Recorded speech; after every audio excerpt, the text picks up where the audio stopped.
એવા જાઉં ને શબ્દે શબ્દનો તો દી અને રાત ટૂંકી પડી જાય, પણ મારે સમયને મર્યાદામાં ઇતિહાસ કેવો હોય પણ એ કેવી રીતના હોય કે હોરાટ ધરા મારી જગ જુની અને જને ગઢજનો એ ગઢ ગિરનાર, પણ આ તો હા બોજ જેના હેજડ પીએ અરે રે ન્યાના નમણા ઇનરીના, પણ ફોડતી ધરતીમાં જેને પગલાના માંડ્યા હોય, ગરોવડ ગિરનારના ચડ્યો હોય ને ધામો ને રેવકીમાં જે નાયા ન હોય તેનો અવતાર એરે ગયો ગણાય છે એમ કવિઓ અને સંતોનું માનવું છે.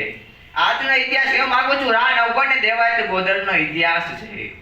એમ કહેવાય કે ગરોવડ ગિરનાર જુનાલાને છાયણો દઈને બેઠો છે અને જુનાલામાં રાના વંશજો રાજ કરે છે અને બીજી બાજુ પાટણમાં સોલંકીઓના રાજ હાલે છે ને સોલંકીઓની રાજમાતાને એમ થાય કે મારે દ્વારકાની જાત્રાએ જવું છે. દ્વારકાની જાત્રાએ જાવ એમ શબ્દો સંભળાણો હતા. રાજા કહે છે સર્વે સંગ જાવ પણ તમામ ખર્ચોમાં તારો દીકરો હું દઈશ. સર્વે સંગ જાત્રાએ જાય, જ્યાં જ્યાં ઉભા રહીએ ત્યાં કાનુડાના ભક્તિ ધૂન ગીત ભજન ને દુહા સંગની રમઝટ બોલાય. કાળિયા ઠાકરના દર્શન કર્યા અને દામોકુંડમાં જ્યારે નાવા જાય ત્યારે સંતો અને બધા લોકો અહીંયા ભેગા થયા અને તા રાના સૈન્યો ના પાડે છે. સૈનિકો ખબરદાર કોઈ અંદર જાસોમાં, જો તમારે જાવું હોય તો અમારો કર દિયો. અને ત્યારે રાજમાતા ના પાડે છે કે કર ન દેતા, જે રાજા છે તે તો ખંડિયો રાજા છે, આને થોડી કર દેવાય. અને ત્યારે બીજી વાર રાજમાતાને જ્યારે સૈન્ય આવીને ન બોલવાના શબ્દ બોલે છે ત્યારે રાજમાતા કહે છે કે હવે હાલો પાછા પાટણ, હવે અહીં એક વાર નથી રહેવું. અને જ્યારે પાટણ પહોંચ્યા ત્યારે સોલંકી રાજાને ખબર પડી કે મારી માં જાત્રાથી આવે અને તા હામયા કરવા આવે, ઢોર નગારાના શરણાઈના સુરુ વાગે અને એમ કહેવાય કે જ્યારે રાજમાતાએ એનું મુખ ન દેખાડ્યું અને ત્યારે રાજા ખૂબ ગુસ્સે થાય છે ને બધી વાત કરી. અને ત્યારે રાજા ત્યાં શપથ લે છે કે હે માં, જ્યાં લોકો ચડતે ઘોડે જુનાળું હાથમાં ન લઉં ત્યાં લોકો જમવા બેવું ત્યાં લોકો મોટી ધૂળ ભોજનમાં નાખીને જ જમીશ. અને એમ કહેવાય કે તોપુના મંડાણ થયા અને ઉપર કોટનો કણેય નથી હલતો અને સોલંકીનું સૈન્ય પાછું વળે છે અને ઉપર કોટમાં ચલમું હાલે છે. રાને 23 પત્ની હોવા છતાં તેને દીકરાનું સુખ નથી. રાજા 24માં લગ્ન કરે છે ધારીના પરમાર રાજા એની પુત્રી સોમલદે સાથે. અને સોમલદે જ્યારે પાછા આવતા હતા રાજમાં રા ભેગા અને ત્યારે સોમલદે વિચારે છે કે હે માં ભગવતી ખોડિયાર, જો મારી ઘરે સારા દિવસો આવશે તો તારા નર નિવેદ કરીશ. અને કહેવાય કે ખોડિયારની કૃપાથી સારા દિવસો આવ્યા અને 23 રાણી વિચારમાં પડી, અરે રે એક તો અમને કોઈ બોલાવતું નહોતું અને હવે આની ઘરે બાળકનો જન્મ થાય તો અમને કોણ બોલાવશે. અને ત્યારે દાસી અહીંયા ઊભી હતી ને દાસીને વાત કરી. તે દાસી કહે છે કે સંત છે જે કાળી વિદ્યા કરે છે. અને ત્યારે 23 રાણી એમ કહે છે કે હે દાસી, તું જ મારી ભગવાન, અમને એની પાસે લઈ જા. અને એ સંત પાસે જઈને કાળી વિદ્યા કરાવે છે. અને એમ કહેવાય કે સોમલદેને મહિના ગયા, 1 વર્ષ ગયું, 2 વર્ષ ગયા પણ બાળકનો જન્મ નથી થતો. ત્યારે હળવે ફરટ કહે છે કે 2 વર્ષ લોગી થોડા કોઈના પેટમાં બાળ હોય.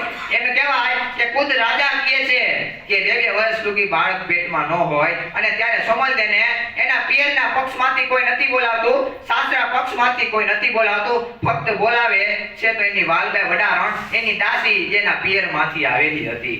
એમ કહેવાય કે 9 વર્ષના દાડા ગયા અને રાજાના છેલ્લા જે વેણ હતા ને સાંભળી ન ગયા સોમલદે. અને ત્યારે ઝેરના કટોરા પીવા જાય અને ત્યારે જે પેલો કટોરો પીવે ને ઝેરનો, તા માં નાદ સંભળાય છે કે અત્યારે મેઘલી રાતે કોણ માં નાદ કરે મને. અને ત્યારે એમ કહેવાય કે બીજો કટોરો પીવા જાય અને તા વળી માં નાદ સંભળાય છે. પછી કહે છે આ મારો પ્રેમ નથી કે જે કોઈ બી હોય અદ્રશ્ય રૂપમાં મને દર્શન દ્યો. અને ત્યારે ત્રીજો કટોરો પીવા જાય ત્યાં તો મામણે ચારણની ખોડેલ પ્રગટ થાય છે અને ઝેરના કટોરાનો ઘા કરાવી દે છે.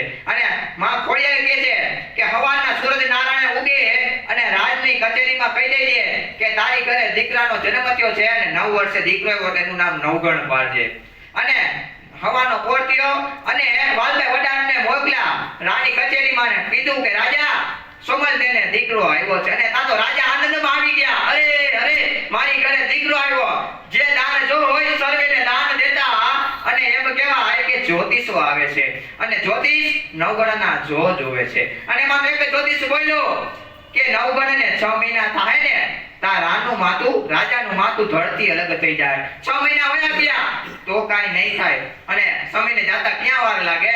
6ઠા મહિનાની શેરી રાય અને ચોપાટ રમવામાં રાજાએ માથું દાગમાં દઈ દીધું ને ત્યારે સમળદેવ વિચાર કરે છે, અરે રે કે જ્યોતિષના જોતો હાચા પડ્યા. તો હવે એના સોલંકીઓને તેટલું જોઈતું હતું એને ચડાઈ કરવા માટે.